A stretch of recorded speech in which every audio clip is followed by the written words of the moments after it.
Kanchipuram Vakula silks నాణ్యత మా ప్రాధాన్యత. మదీనాగూడ, మియాపూర్, హైదరాబాద్ లో త్వరలో శుభారంభం.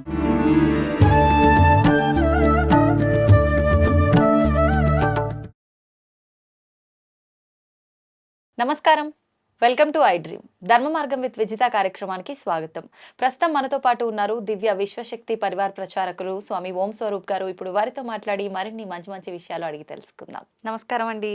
శుభమస్తు తల్లి. మామూలుగా పూజల విషయానికి వస్తే చాలా అపోహలు. పూజలు చేద్దాం అనుకునే లోపు ఏదో ఒకటి చెప్తూ ఉంటారు. మళ్ళీ ఇవన్నీ నియమాలు పాటించాలి, ఏదో మూఢనమ్మకాలు, చాదస్తము, నా పాటికి నేను పూజ చేసుకునేయకుండా ఇలాంటి ఆలోచనలు చాలామంది ఉంటారండి. విగ్రహారాధన, విగ్రహాలు పెట్టి పూజలు చేయకూడదని చెప్పి ఏదైతే నేంటి పూజల విషయంలో, విగ్రహారాధన విషయంలో చాలా అపోహలు ఉంటున్నాయి చాలా మందిలో. నిజంగా ఇవన్నీ ఆలోచించడం కరెక్ట్ అంటారా? ఇవన్నీ ఏది వద్దు, నా పాటికి నాకు ఎలా తోస్తాలా నేను చేసుకుంటా అనుకోవడం కరెక్ట్ అంటారా? మీరేం చెప్తారు దాని గురించి? బాగుంది. చాలామందిలో ఉండేటువంటి అనుమానాస్పదమైనటువంటి సమస్యలు. బాగుంది. పూజలు అనేటువంటిది మనకి పూర్వం నుంచి ఒక పద్ధతి, క్రియ, ఒక ఉన్నది అలవాటు. అవును. అన్నీ ఏ పద్ధతుల్లో చేసినా, ఏ పూజలు చేసినా ఏకాగ్రత అవసరము. ఏకాగ్రత లేని పూజలు ఫలించవు. చేసామంటే చేసాం అంతే, ఉపయోగం లేదు. మనస్సు పెట్టి మనస్సుని ఏకాగ్ర చిత్తంపై నిలిపి ఏ దేవుడు పూజ చేసినా ఫలితం వస్తుంది. ఇందులో సందేహం లేదు, ఇందులో అనుమానాలు కూడా లేదు. కానీ పూజ చేసేటప్పుడు మనం పువ్వులు వేయడం, అగరబత్తీలు పెట్టడం, పళ్ళు పెట్టడం, తర్వాత జ్యోతులు వెలిగించడం, గంటలు కొట్టడం, పాటలు పాడడం, స్తోత్రాలు, ఇవన్నీ ఓకే. ఆ టైంలో చాలామంది మనస్సు లగ్నం చేసి అందులో లీనత్వంగా ఉంటే వాళ్ళు చేసే వాటికి అర్థము పరమార్థము ఉంటుంది. వాస్తవం. చేస్తూ చేస్తూ మళ్ళీ తల ఇటు తిప్పి అటు తిప్పి ఎవరు వచ్చారు ఎవరు పోయారు ఇవన్నీ ఈ అబ్జర్వేషన్స్ ఉండకుండా పూజ చేసేటప్పుడు వారు దేవుడు అంతే. కావాల్సిన తలుపులు వేసుకోండి, ఏకాగ్రత ఉంటుంది. తలుపులు వేసుకొని పూజలు చేయకూడదు అంటారు. అదేం లేదు, దేవుడు ఎక్కడికి పోడు. బంధించాను అనుకోండి, పోని దేవుడిని పారిపోనీయకుండా బంధించాం అనుకోండి, అదేం లేదమ్మా. గుళ్ళల్లో తలుపులు తీసే ఉంటాయి కదా, తిరుపతి దగ్గర నుంచి తలుపులు తీసే ఉంటాయి, వేల మందిని లాగేస్తూ ఉంటారు. సెకండ్ కూడా చూస్తామో లేదో తెలియదు. మన ఇంట్లో మన ఇష్టం కదా, మన దేవుడు అంతే. హాయిగా చూసుకోండి, చేసుకోండి. అక్షంతలు వేస్తూ ఉంటాం. ఇవన్నీ కూడా ఏంటంటే ఆయన ఏ ఉపచారాలు అడగడు. షోళచోపచారాలు, 64 విధములైనటువంటి క్రియలతో కూడిన పూజలు చాలా ఉన్నాయి. అవన్నీ కూడా మీ ఆనందం కోసం, ఒక స్థితి వచ్చాక చేసుకోవడం, అలవాటు అవ్వడం కోసం. అసలు మీ మనస్సు గనక లగ్నం చేసి ఆ హృదయం అనేటువంటి దేవాలయంలో ఆ స్వామిని, అమ్మవారిని కూర్చోబెట్టి సింహాసనేశ్వరిగా, సింహాసనేశ్వరితో పాటు ఈశ్వరుని కూడా కూర్చోబెట్టగలిగితే, దేవాలయంలాగా మీ హృదయం ఉండంగా దాని మీద కాన్సన్ట్రేషన్ చేయగలిగితే అంతకంటే గొప్పది ప్రపంచంలో ఏదీ లేదు. మరి ఎంతోమంది గుళ్ళకే వెళ్ళడం లేదు. మరి ఋషులు అసలు వెళ్ళరు, మౌనులు అసలు వెళ్ళరు. అడవులలో ఎక్కడో పోయి వాళ్ళ పీఠం వేసుకొని కూర్చుంటారు. వాళ్ళ స్నానాలు కూడా చెయ్యరు, పళ్ళు తోముకోరు. కానీ శరీర శుభ్రత అవసరం అంటారు కదా. మరి ఆయనకి ఎందుకు లేదు? మౌనులకి వాళ్ళు అంటే దాని మీద కాన్సన్ట్రేషన్ ఉండదు. అంటే శరీరం పైన వ్యామోహం కూడా లేకుండా, అంటే ఆత్మలో కలిసి ఆ పరమాత్మలో లీనం అవడానికి ప్రయత్నం చేసినప్పుడు ఈ యొక్క శరీరానికి ఏది అంటదు, శుభ్రత ఆటోమేటిక్గా ఉంటుంది.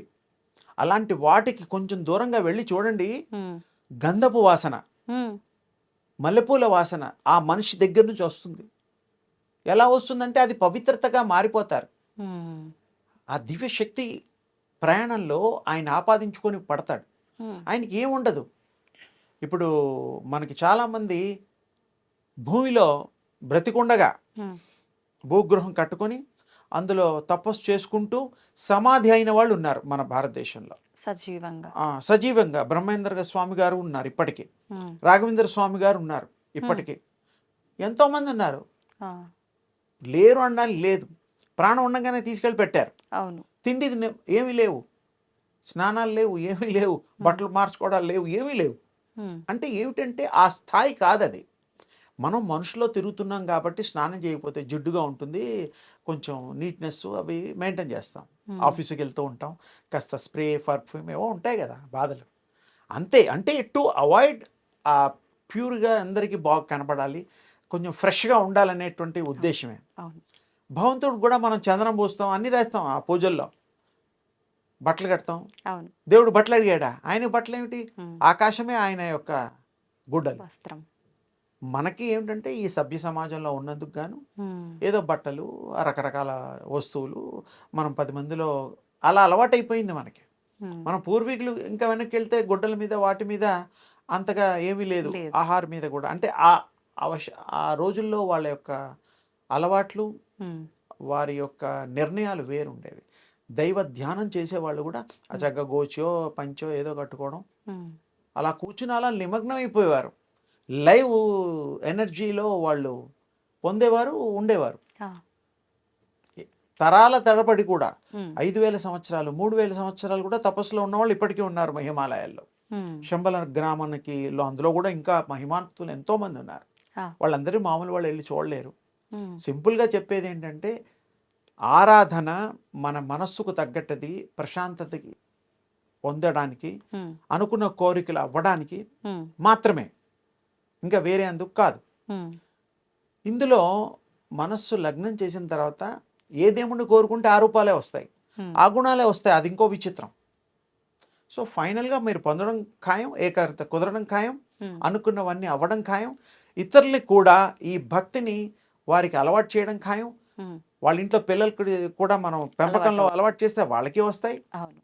తర్వాత ఇంకా ఒక స్టేజ్ పైకి వెళ్ళిన వాళ్ళు, మునులు, మౌనులు, ఇలాంటి వాళ్ళు కూడా శక్తి సంపాదించిన వాళ్ళు ఉమ్. శక్తి ప్రసరణ కూడా చేయగలుగుతారు. ఓకే. తప్పకుండా.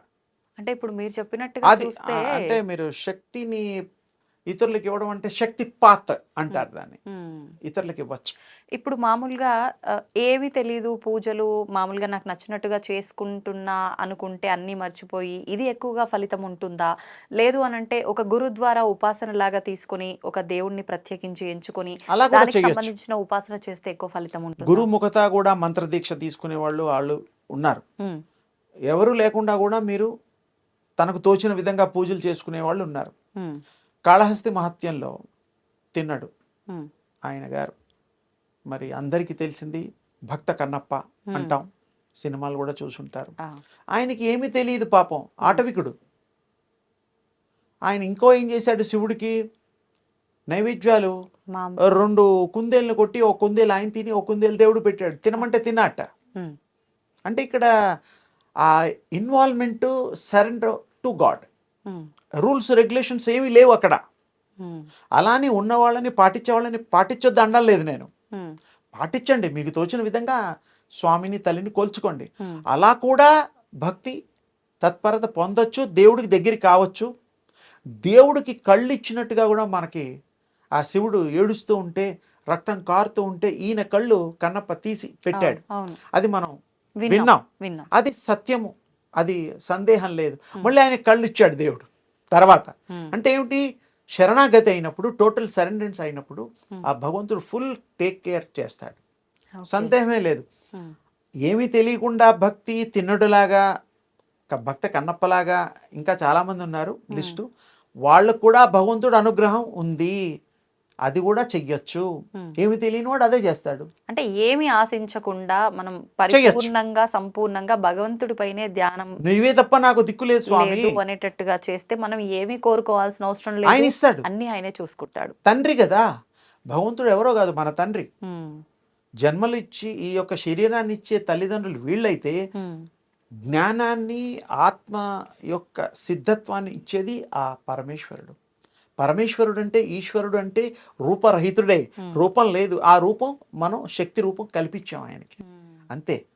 ఏ శక్తి అయినా, ఏ ఇదైనా, ఆరాధనైనా, ఏ గురువైనా మంత్రం ఇచ్చినా ఇవ్వకపోయినా మీకు మనసు పెట్టి చేయడం వల్ల ఏకాగ్రత చిత్తంతో, చదువు రాకపోయినా మీకు భక్తుడు అనే అర్హత వస్తుంది. భక్తికి చదువుకి సంబంధం లేదు, లేదు. మీ మనస్సుకు సంబంధం ఉంటుంది. తప్పకుండా దేవుడు మిమ్మల్ని ప్రేమిస్తాడు.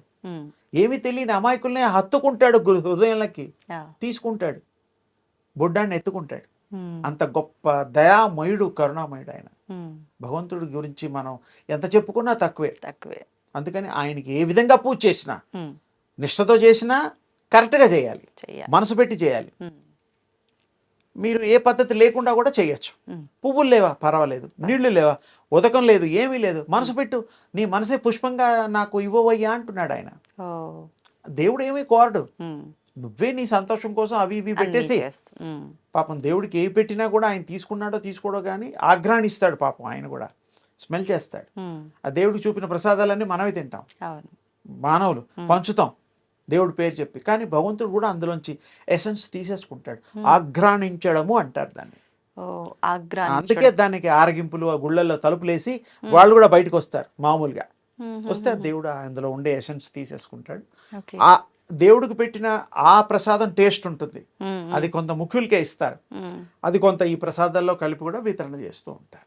ఓకే. అందుకని భగవంతుడు కూడా స్వీకరిస్తాడు, ఉమ్, ఆయన కూడా తింటాడు, నో డౌట్. మన ప్రేమతో పెడితే ఎవరైనా తీసుకుంటారు, మర్యాద చేస్తే తీసుకోరా? తీసుకుంటా. భగవంతుడికి మర్యాద కాదు, అంకితం చేస్తున్నాం. ఉమ్, ఉమ్, అందుకని ఆ స్వామి తీసుకుంటాడు. ఉమ్, ఆయన సత్యస్వామి కాబట్టి నిజమైన ప్రకాశ వెలుతురు ఇచ్చేటువంటి ప్రకాశకుడు ఈ భూమికి. అవును. ఇలాంటి ఎన్నో భూములకు కూడా ఉమ్, ఉమ్, ఆయన తండ్రి కాబట్టి ఆ తండ్రిని మనం కొలుస్తూ ఆ దివ్యత్వాన్ని పొందుతూ ఆపాదిస్తూ ఇతరులకు కూడా పంచిపెట్టి వాళ్ళని కూడా భక్తి మార్గంలో పెట్టడానికి మనం సంపూర్ణంగా ప్రయత్నం చేస్తే మనము ధన్యులం, వాళ్ళు ధన్యులు, ప్రపంచమంతా ధన్యము.